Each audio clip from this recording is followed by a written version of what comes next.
The morning sun barely warmed the thin wooden walls of the tiny cabin where Lucy Porter woke up shivering. At 12 years old, she had already learned that each new day brought its own set of challenges. The floor beneath her feet felt cold as ice, even through the worn-out shoes that were 2 sizes too big for her small feet. These shoes once belonged to her father, and she had stuffed them with old rags to make them fit better. Lucy looked around her one-room home, which was really just 4 walls and a roof that her father had built 3 years ago. Back then, it seemed like a palace. Her parents had been so proud of their little place near the Colorado River. Her mother would hum while cooking, and her father would tell stories by the fireplace every night. Those days felt like a distant dream now. The fever took both her parents last winter, just 2 months apart. First her father got sick, then her mother caught the same illness while taking care of him. Lucy remembered sitting by their bedside, bringing them water and trying to make soup from whatever vegetables she could find. But the fever was stronger than anything she could do. When spring came, Lucy found herself completely alone in the world. Most 12-year-old girls would have been sent to an orphanage or taken in by relatives, but Lucy had no family left. Her parents had traveled west from back east, leaving everything behind to start fresh. They never talked much about their old life, and Lucy never knew her grandparents or aunts and uncles. When her parents died, she had a choice. She could walk to the nearest town and ask to be sent to an orphanage, or she could try to survive on her own. Lucy chose to stay. Something deep inside her heart told her this was still home, even without her parents. Maybe it was because she could still hear her mother's humming in the wind, or because her father's tools still hung on the wall exactly where he left them. This place held all her memories, and she was not ready to leave them behind. Learning to survive alone was harder than anything Lucy had ever imagined. In the beginning, she made many mistakes. She burned the first few meals she tried to cook and cut her finger badly while trying to chop wood. The nearest neighbors lived almost 5 miles away, and Lucy was too proud to ask for help every day. She knew they felt sorry for her, but she did not want to be someone's burden. Her mother had taught her to weave baskets from river reeds when she was just 8 years old. At first, it was just a fun activity they did together on sunny afternoons. Her mother would say, "Lucy, your hands are so quick and gentle. You make the most beautiful baskets I have ever seen." Back then, Lucy never imagined those baskets would one day keep her alive. Now, Lucy spent most of her mornings walking along the river, collecting the long, flexible reeds that grew near the water's edge. She had to be very careful because the riverbank could be slippery, especially when it rained. Once she had gathered enough reeds, she would sit outside her cabin and weave them into baskets of different sizes. Small ones for berries, medium ones for vegetables, and large ones for carrying supplies. Every few days, Lucy would load her donkey, Patches, with her handmade baskets and walk to the nearest settlement. Patches was old and stubborn, but he had belonged to her father, and Lucy loved him dearly. The settlers always needed good baskets, and Lucy's were some of the finest anyone had seen. Mrs. Henderson, who ran the general store, would always smile when she saw Lucy come in. "That little girl has magic in her fingers," Mrs. Henderson would tell her customers. "These baskets last forever, and they are so pretty too." Lucy would trade her baskets for flour, beans, salt, and sometimes a piece of cloth or thread. She had learned to be a smart trader, knowing exactly what she needed most and what she could live without. But making baskets was not enough to survive completely. Lucy also did small jobs for people whenever she could find them. She would help Mrs. Henderson organize her store shelves, carry water for Mr. Johnson who had hurt his back, or help Mrs. Garcia tend to her vegetable garden. These jobs did not pay much, but every penny counted. The hardest part was not the work or the trading. The hardest part was the loneliness. Lucy would sometimes go days without talking to another person. She missed her parents terribly, especially in the evenings when she would eat dinner alone by the fireplace. She missed her mother's gentle voice and her father's loud laugh. She missed feeling safe and loved. During the long winter months, Lucy often wondered if she had made the right choice. Snow piled high around her cabin, and sometimes she could not get to the settlement for weeks. She had learned to store food carefully, but there were nights when she went to bed hungry. The cold was brutal, and her small fireplace could barely heat the whole room. She would wrap herself in every blanket she owned and still shiver through the night, but Lucy was tougher than she looked. Her parents had raised her to be strong and independent. Her father always said, "Lucy, you have something special inside. You care about people, and that makes you braver than any warrior." Her mother taught her that kindness was the most important thing in the world. When you help others, her mother would say, you help yourself too. Even though life was hard, Lucy never lost her caring heart. When she saw someone struggling, she always tried to help, even if she did not have much to give. She once gave her last piece of bread to a hungry traveler who stopped at her door. Another time she spent a whole day helping an elderly man fix his broken wagon wheel. Even though she needed that time to make baskets, the people in the settlement respected Lucy for her strength and kindness. They knew she was just a young girl living alone, but they also knew she was special. She never complained about her difficult life, and she always had a smile for everyone she met. Some of the women would secretly leave extra food or supplies near her cabin, knowing Lucy was too proud to ask for charity directly. As spring turned into summer, Lucy felt a little more hopeful. Her basket-making business was growing, and she had saved enough supplies to feel secure for a while. She had even managed to patch up some holes in her cabin roof and buy a few chickens for fresh eggs. Life was still hard, but it was getting a little easier. Lucy had no idea that her biggest adventure was just around the corner. She could not imagine that one simple act of kindness would change her entire life forever. All she knew was that each day she would wake up, work hard, and try to make her parents proud. She carried their love in her heart, and that love gave her strength to face whatever challenges lay ahead. The hot summer morning made Lucy feel restless inside her small cabin. She had finished weaving 2 baskets already, and her fingers needed a break from the rough reeds. More importantly, her food supplies were running low again.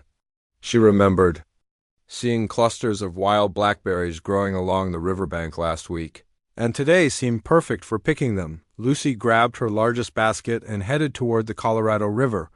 The walk took about 20 minutes through tall grass and scattered trees. She loved this part of her daily routine because it gave her time to think and enjoy the peaceful sounds of nature. Birds chirped overhead, and grasshoppers jumped out of her way as she walked the familiar path. As she got closer to the river, Lucy could hear the water rushing over rocks. The sound always made her feel calm and reminded her of better times when her parents were alive. Her father used to bring her fishing here, and her mother would pack wonderful picnic lunches for their family adventures, but today something felt different. Usually the area around the berry bush was completely quiet except for the river sounds and occasional bird calls. Today, Lucy heard something else. It sounded almost like crying, but very soft and muffled. She stopped walking and listened carefully. Lucy's heart started beating faster. Living alone had taught her to be very careful about strange sounds. There were wild animals in this area, and sometimes dangerous men passed through looking for easy targets. She thought about turning around and going home, but her curiosity was stronger than her fear. Moving very slowly and quietly, Lucy crept closer to where the sound was coming from. She hid behind a large cottonwood tree and carefully peeked around it. What she saw made her gasp in surprise. Sitting by the water's edge was a girl who looked about her own age. But this was not just any girl. Her skin was darker than Lucy's, and she wore clothes made of soft leather decorated with beautiful beadwork. Her long black hair was braided with colorful ribbons and feathers. Lucy had never seen a Native American person this close before. The girl was holding her left ankle with both hands, and Lucy could see tears streaming down her face. Even from a distance, Lucy could tell the ankle was badly swollen. The girl kept looking across the river and then back at her injured foot, as if she desperately needed to get to the other side but could not manage it. Lucy's first instinct was to run away and hide. Everyone in the settlement talked about the tensions between white settlers and the local Apache tribes. Just last month, Mr. Johnson had warned everyone to be extra careful because some tribal warriors had been seen in the area. He said they might be looking for trouble, but as Lucy watched the injured girl struggle, all those warnings seemed less important. This was not a dangerous warrior. This was just a young person in pain, probably scared and alone. Just like Lucy had been so many times, Lucy's mother had always taught her that helping others was the right thing to do, no matter who they were or where they came from. When you see someone hurting, her mother used to say, you do not ask questions first. You help first and ask questions later. Taking a deep breath, Lucy stepped out from behind the tree. The injured girl immediately noticed her and tensed up, clearly frightened. For a moment, both girls just stared at each other across the distance. Neither knowing what to do, Lucy raised both her hands with palms open, hoping this would show she meant no harm. She had seen her father do this gesture when approaching nervous horses. Slowly, she began walking toward the riverbank. The native girl watched Lucy's every move, but did not try to run away. Maybe her ankle hurt too much to move quickly, or maybe she sensed that Lucy was not a threat. As Lucy got closer, she could see the girl's face more clearly. She had kind eyes despite looking scared, and she was probably even younger than Lucy had first thought. When Lucy was about 10 feet away, she stopped and pointed to the girl's ankle, then made a worried face. The injured girl understood immediately and nodded, pointing to her swollen ankle and making a pained expression. Lucy then pointed to herself and said her name slowly. Lucy, she repeated it twice more, pointing to her chest each time. The girl seemed to understand. She pointed to herself and said something that sounded like Dakota. Lucy tried to repeat it, and the girl smiled just a little, nodding when Lucy got it approximately right. Now Lucy pointed across the river and raised her eyebrows in a questioning way. Dakota nodded eagerly and pointed across the water, then gestured in a direction that led deeper into the wilderness. Lucy understood that Dakota needed to get to the other side, probably to return to her family or village. Lucy examined the rushing river. She knew this crossing better than anyone because she came here often to gather berries and reeds for her baskets. The water was running higher than usual because of recent summer storms, making it dangerous even for someone with 2 good legs. For someone with a badly injured ankle, crossing alone would be nearly impossible. Dakota seemed to be thinking the same thing. She kept looking at the water with frustration and fear in her eyes. Lucy could tell she had probably been sitting here for hours, trying to figure out how to get across safely. Lucy made a decision that surprised even herself. She walked closer to Dakota and knelt down beside her. Gently, she examined the swollen ankle without touching it. The injury looked painful, but probably not broken. Dakota winced and said something in her own language that Lucy did not understand, but the meaning was clear enough. Using hand gestures, Lucy tried to communicate her plan.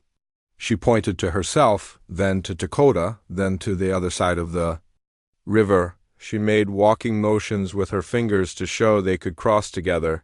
Dakota looked surprised and uncertain. She pointed to Lucy and shook her head, as if to say it was too dangerous for Lucy to help her, but Lucy was determined.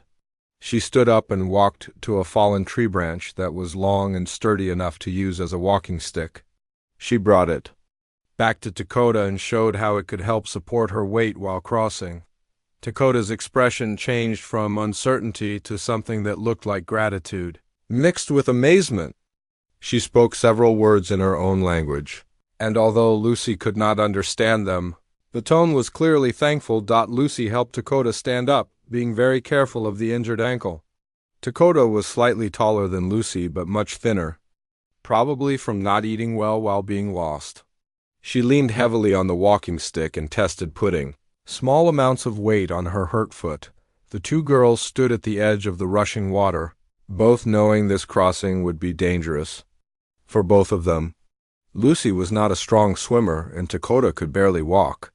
But Lucy felt something in her heart that made her brave. Maybe it was remembering her parents' lessons about helping others, or maybe it was recognizing another lonely, scared young person who needed a friend. Dakota reached into a small leather pouch she carried and pulled out a beautiful beaded bracelet. She held it out to Lucy, speaking softly in her own language. Lucy understood this was Dakota's way of offering payment or thanks for the help. Lucy shook her head gently and pushed the bracelet back toward Dakota. She pointed to her own heart and then to Dakota, trying to show that she wanted to help simply because it was the right thing to do, not because she expected anything in return. This simple gesture seemed to touch Dakota deeply. Her eyes filled with tears again, but this time they looked like tears of relief and gratitude rather than pain and fear. She said something that sounded like a blessing or prayer, and Lucy felt they had formed a special connection that went beyond language barriers. The sun was getting higher in the sky, and Lucy knew they needed to attempt the crossing soon. The longer they waited, the more dangerous it would become as the day got hotter and Dakota's ankles swelled worse. Lucy stared at the rushing water and felt her stomach tighten with worry. She had crossed this river many times before, but never when it was running this high and fast. The recent summer storms had filled it with extra water, making it much more dangerous than usual. And she had never tried to help someone else cross, especially someone who could barely walk, but looking at Dakota's face, Lucy knew they had to try. The injured girl kept glancing toward the other side of the river with desperate eyes. Lucy could tell that getting home was extremely important to Dakota, maybe even a matter of life and death.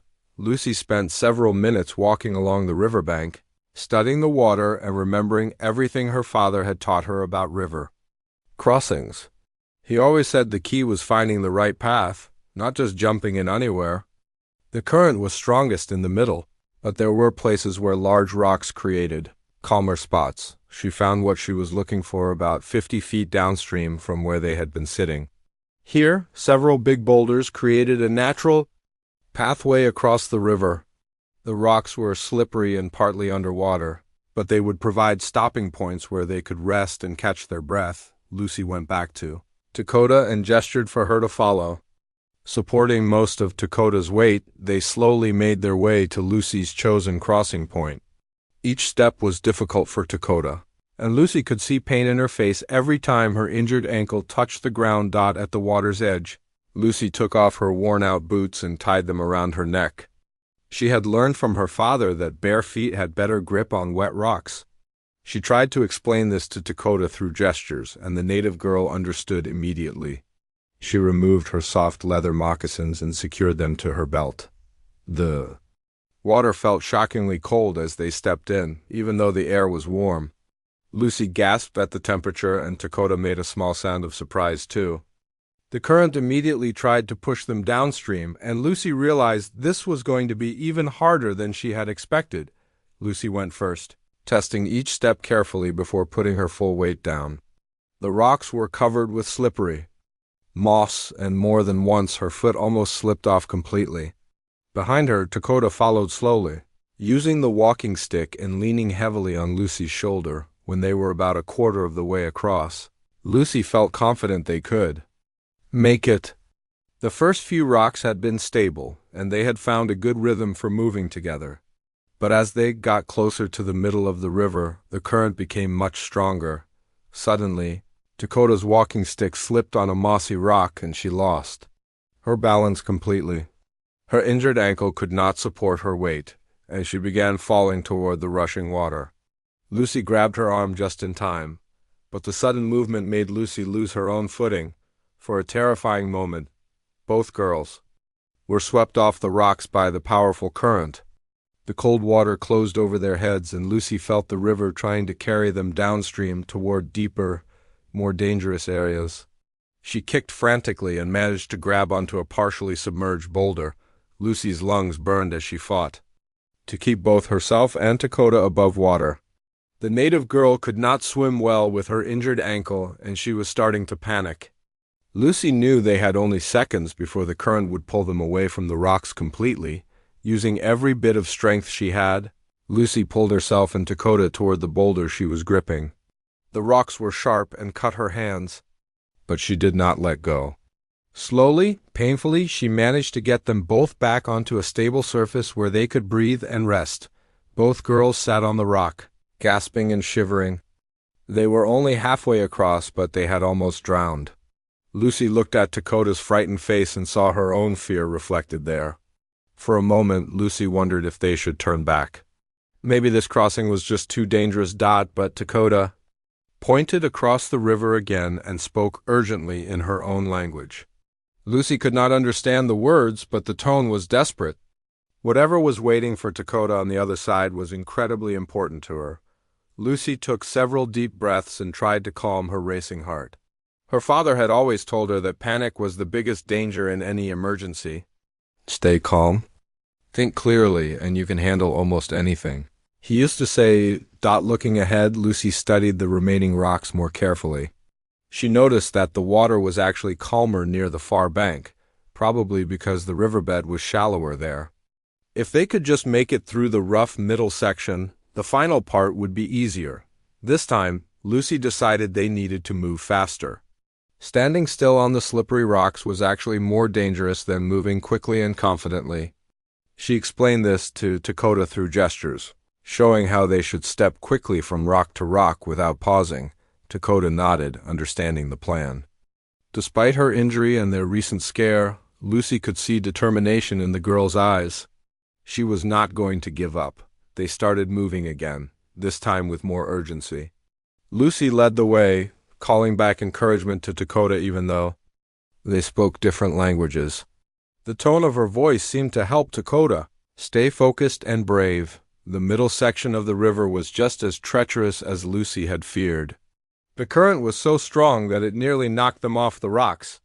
Several times, Dakota's injured ankle made every step uncertain, and Lucy had to support most of her weight while also maintaining her own balance. At one point, a particularly strong surge of water hit them just as they were stepping from one rock to another. Dakota's foot slipped completely off the wet surface and she began falling again. This time, Lucy was ready. She braced herself firmly and caught Dakota's arm, using her own body weight to keep them both stable. The effort left Lucy's muscles aching and her hands bleeding from gripping the sharp rocks, but she refused to let go of her new friend.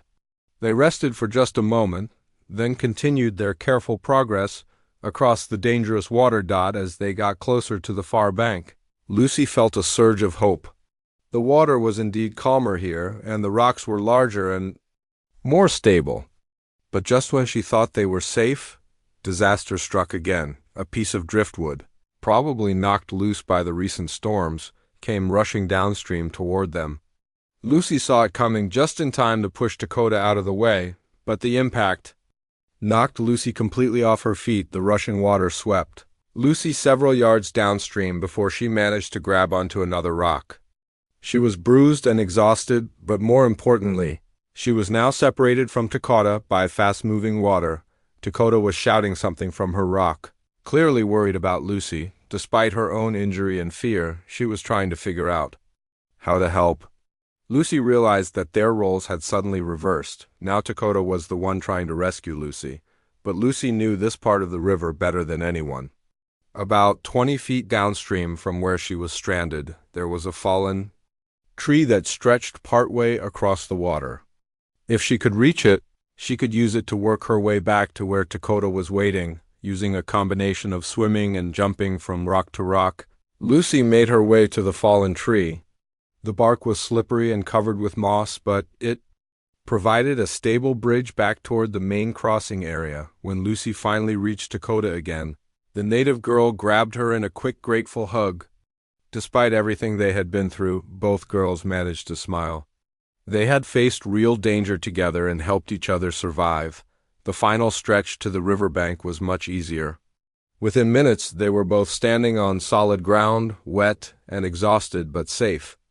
They had made it across one of the most dangerous river crossings either of them had ever attempted. Dakota sat down immediately, clearly in pain from putting weight on her injured ankle during the crossing, but her face showed relief and gratitude, rather than suffering. She had made it home. As they rested on the bank, Dakota reached into her leather pouch again and pulled out a small beaded charm. This one was different from the bracelet she had offered earlier. It was smaller and more intricate, with tiny blue and white beads arranged in a beautiful pattern. She pressed the charm into Lucy's hand and spoke softly in her own language. Though Lucy could not understand the words, the meaning was clear. This was a special gift, something important and personal that Dakota wanted Lucy to have as thanks for risking her life to help. Lucy tried to give it back, but Dakota gently closed Lucy's fingers around the charm and shook her head. She pointed to her heart, then to Lucy's heart, then to the charm. Lucy understood that this was more than just a thank you gift. It was a symbol of the friendship they had formed. As the sun climbed higher in the sky, both girls knew it was time to part ways. Dakota needed to get back to her people before they sent search parties looking for her. And Lucy needed to return home before someone noticed she had been gone for so long. Dakota stood up carefully, testing her ankle. The crossing had not made her injury worse, and she seemed able to walk short distances with the help of the walking stick Lucy had found for her before leaving. Dakota did something that surprised Lucy completely. She placed both hands over her heart and then reached out to touch Lucy's heart gently. Then she spoke a few words that sounded like a blessing or prayer in her own language.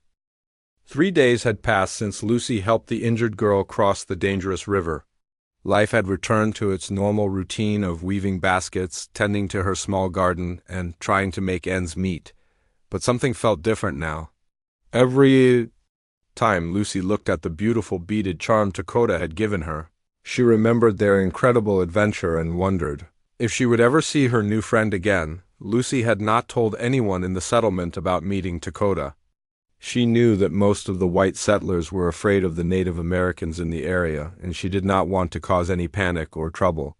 Besides, she felt that what happened between her and Dakota was special and private, like a secret friendship that belonged only to them. On this particular morning, Lucy woke up much earlier than usual.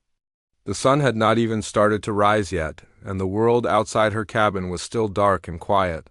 Something had disturbed her sleep, but she could not figure out what it was.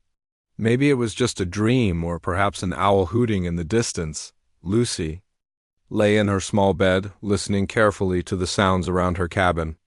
Everything seemed normal at first. She could hear the usual night sounds, crickets chirping, leaves rustling in the gentle breeze, and the distant murmur of the river flowing over rocks, but then she heard something else. It was very faint at first, almost like the sound of thunder, far away, but as Lucy listened more closely, she realized it was not thunder at all. It sounded more like many horses moving together, their hooves hitting the ground in a steady rhythm. Lucy's heart started beating faster. Horses at this hour could mean many different things, and most of them were not good. Sometimes dangerous. Men traveled through this area, looking for isolated homes to rob. Or maybe it was a group of settlers fleeing from some kind of trouble. Either way, Lucy knew she needed to be very careful. Moving as quietly as she could, Lucy crept out of her bed and tiptoed to the small window near her front door. The window was covered with a piece of cloth that her mother had sewn, and Lucy carefully lifted one corner to peek outside. What she saw made her gasp and step back from the window immediately. Her hands started shaking, and she felt like her heart might pound right out of her chest. Outside her cabin, arranged in a perfect semicircle, were more Native American warriors than Lucy had ever imagined seeing at one time. She counted quickly and realized there had to be at least 30 of them, maybe more. They sat perfectly still on their horses, like statues in the dim morning light. Each warrior was dressed in traditional clothing decorated with feathers, beads, and paint. Their faces were painted with different designs in red, white, and black. Some carried spears, others had bows and arrows. Their horses were beautiful animals, clearly well-trained and strong. Lucy's first thought was pure terror. She was completely alone, with no neighbors close enough to help her. Even if she screamed as loud as she could, no one would hear her. She thought about trying to sneak out the back door and run into the forest, but she knew the warriors would catch her easily. For several minutes, Lucy stood frozen by her window, not knowing what to do. The warriors had not moved or made any threatening gestures, but their presence was frightening enough. Lucy had heard stories from some of the settlers about conflicts between white people and Native American tribes, and none of those stories had happy endings, but as Lucy watched longer, she began to notice something strange. The warriors were not acting like they were planning to attack her cabin. They were just sitting quietly on their horses, waiting for something. Their posture seemed respectful rather than aggressive, almost like they were guards of honor rather than raiders. As the first light of dawn began to brighten the sky, Lucy saw one of the warriors dismount from his horse. This man was clearly the leader of the group. He was taller than the others and wore more elaborate clothing. His headdress was decorated with many feathers, and his face paint was more intricate than anyone else's. The leader walked slowly toward Lucy's front door, his movements calm and dignified. Two other warriors dismounted and followed him, but they stayed several steps behind, showing respect for their chief. Lucy realized she had to make a decision. She could not hide inside her cabin forever, and these men had not shown any signs of wanting to hurt her. Maybe, somehow, this visit was not as dangerous as it seemed. Taking the biggest breath of her life, Lucy opened her front door and stepped outside. She tried to look brave, but her legs felt like they might collapse at any moment. The morning air was cool against her face, and she could hear her own heartbeat pounding in her ears. The chief stopped about 10 feet away from Lucy and studied her face carefully. His eyes were dark and serious, but not cruel or angry. He spoke several words in his own language, and one of the warriors behind him stepped forward. The second warrior was younger than the chief and spoke in broken English. "Chief Red Sky greets the small brave one," he said slowly, making sure Lucy could understand each word. "He comes in peace to honor your courage." Lucy's mouth fell open in surprise. These warriors were not here to hurt her. Somehow, they knew about what she had done for Dakota, but how was that possible? The interpreter continued speaking. "3 suns ago, you helped Chief Red Sky's daughter cross the Great Water. She was hurt and alone, far from her people. You risked your life to bring her safely home." Now Lucy understood everything. Dakota was not just any tribal member, she was the chief's daughter. No wonder it had been so important for her to get home safely. And now her father had come with 30 of his finest warriors to thank Lucy personally. Chief Red Sky spoke again, and the interpreter translated his words. "My daughter told us of your brave heart and kind spirit. She said you helped her without asking for anything in return, even though you are small and she was a stranger to you." Lucy found her voice at last. "Is Dakota okay?" she asked. "Is her ankle healing properly?" The interpreter smiled for the first time. "You call her by her spirit name. She told us you would remember. Yes, she heals well. Our medicine woman says she will walk normally again within 1 moon." Relief flooded through Lucy's entire body. She had worried about Dakota every day since their river crossing, wondering if the injury had gotten worse or if the girl had made it home safely. Chief Red Sky reached into a leather pouch and pulled out something wrapped in soft deerskin. He unwrapped it carefully, revealing the most beautiful necklace Lucy had ever seen. It was made of turquoise stones, silver beads, and tiny shells, all strung together in an intricate pattern. Through his interpreter, the chief explained the significance of the gift. "This belonged to my grandmother and her grandmother before her. It has been passed down through many generations of our family. Chief Red Sky gives it to you as a symbol of eternal gratitude and respect." Lucy stared at the precious necklace, hardly believing what was happening. A few minutes ago, she had thought she was about to be killed or captured. Now she was being honored by a powerful chief and given a priceless family treasure. "I cannot accept something so valuable," Lucy said, though her eyes never left the beautiful necklace. "What I did for Dakota was just what anyone should do for a person in trouble." The interpreter translated Lucy's words, and Chief Red Sky smiled broadly. He spoke at length, gesturing toward Lucy and then toward his warriors. "The chief says this is exactly why you deserve such a great honor," the interpreter explained. "You think your actions were ordinary, but they were extraordinary. You saw past the differences in our skin color and language to help another human being in need. This is the mark of a truly noble spirit." Chief Red Sky stepped closer to Lucy and gently placed the necklace around her neck. The weight of it felt significant, like she was receiving much more than just jewelry.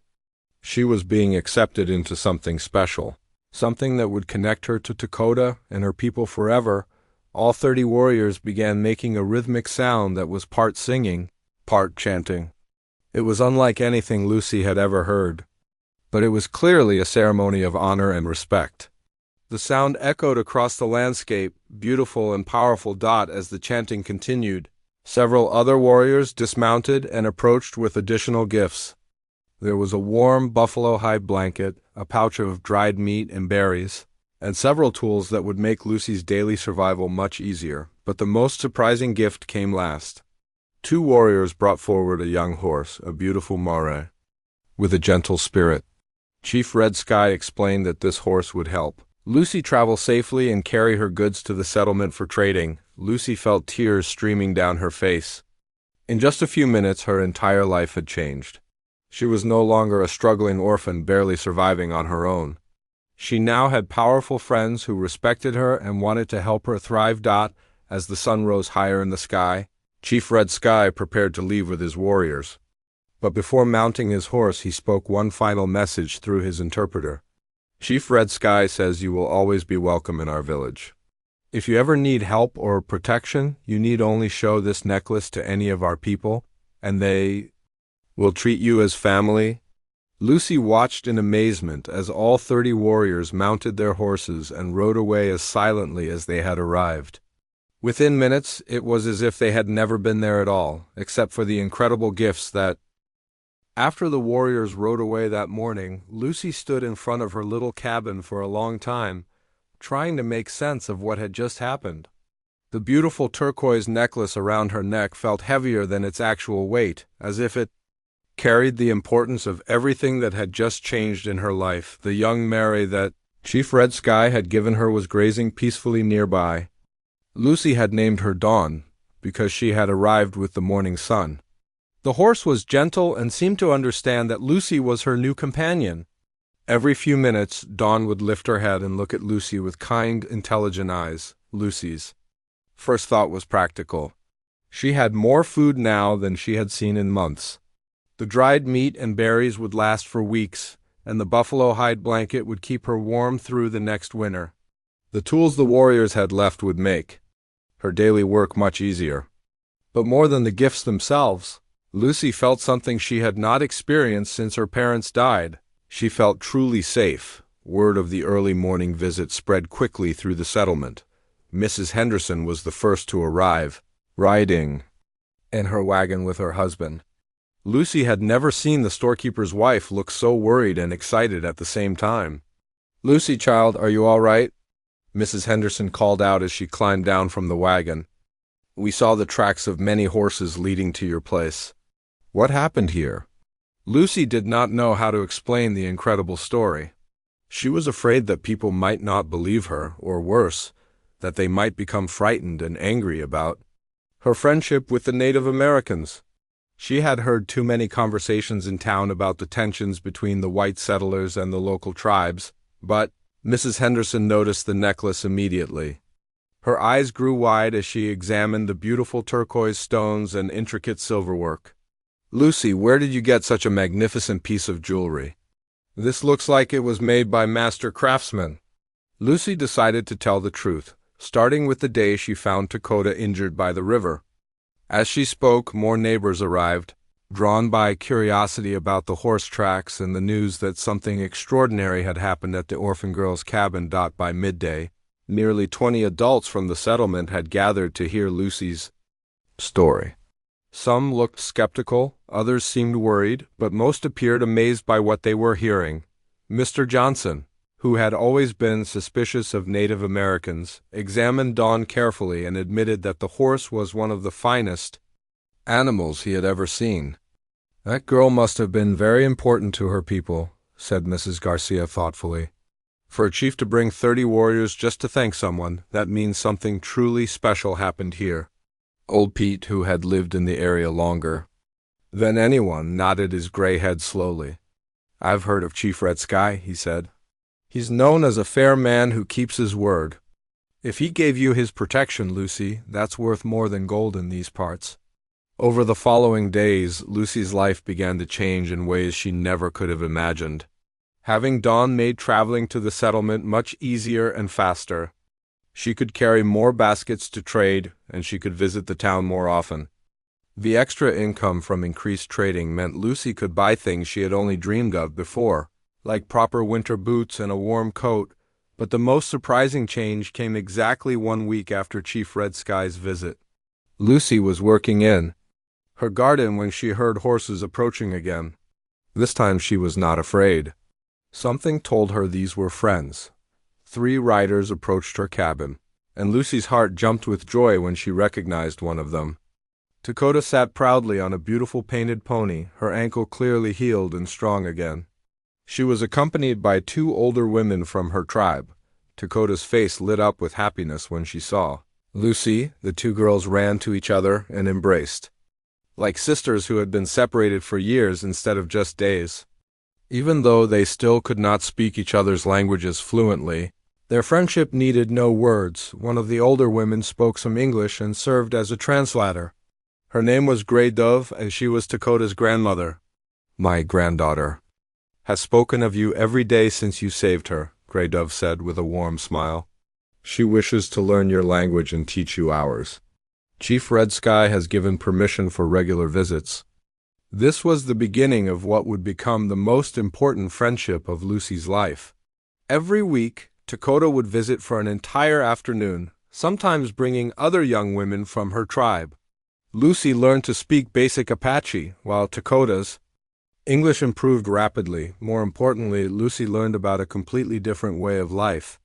Dakota taught her how to identify plants that could be used for medicine, how to track animals, and how to read weather signs in the sky. In return, Lucy shared her knowledge of basket weaving and showed Dakota how to care for chickens and grow vegetables. As the months passed, Lucy found herself serving as an unofficial bridge between the 2 communities.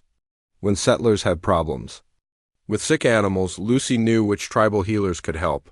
When tribal members needed manufactured goods from town, Lucy could arrange fair trades. The tensions that had existed between the white settlers and the Native Americans began to ease, partly because of Lucy's influence. People on both sides started to see each other as individuals rather than as threats.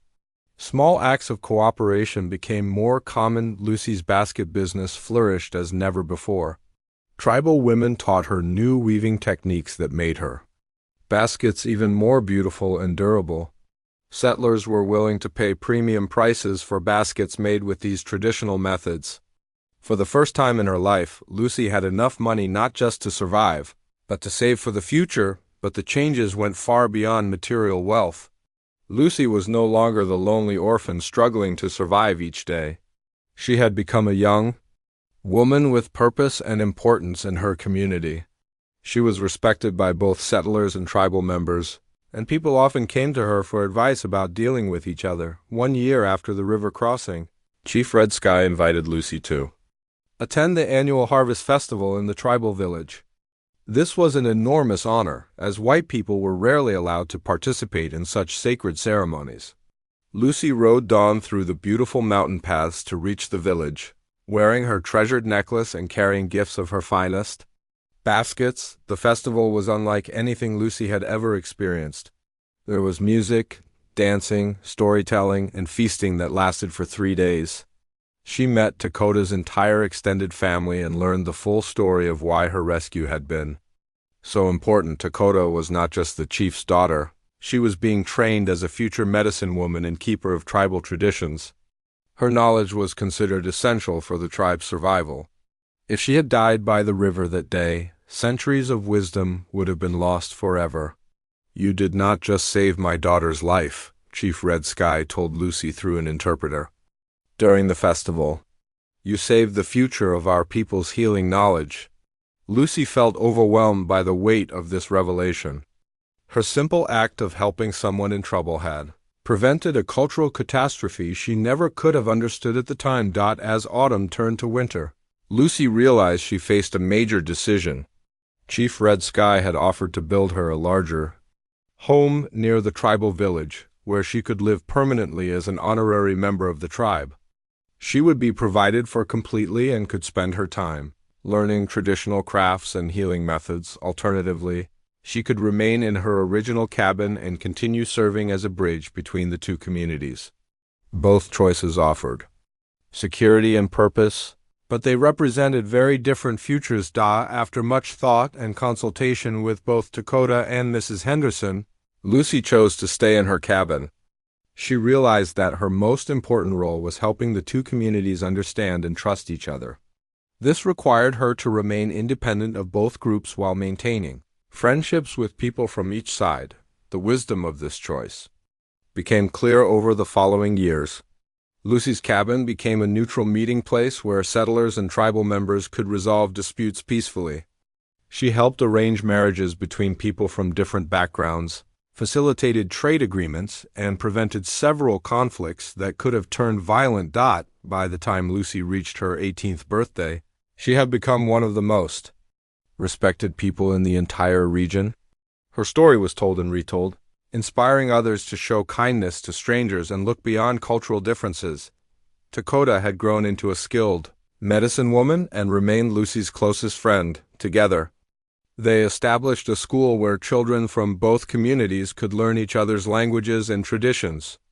This school became a model for peaceful coexistence that was copied in other frontier areas. Lucy often reflected on that morning by the river, when she first saw an injured girl and made the choice to help rather than run away. She had no way of knowing that those few moments of decision would shape not just her own future, but the future of everyone around her. The small beaded charm that Dakota had first given her still sat on Lucy's dresser, next to the precious necklace from Chief Red Sky. Sometimes Lucy would hold both items and remember how scared and lonely she used to be. Now her cabin was constantly filled with visitors. Her life was rich with purpose, and she had friends in two different worlds.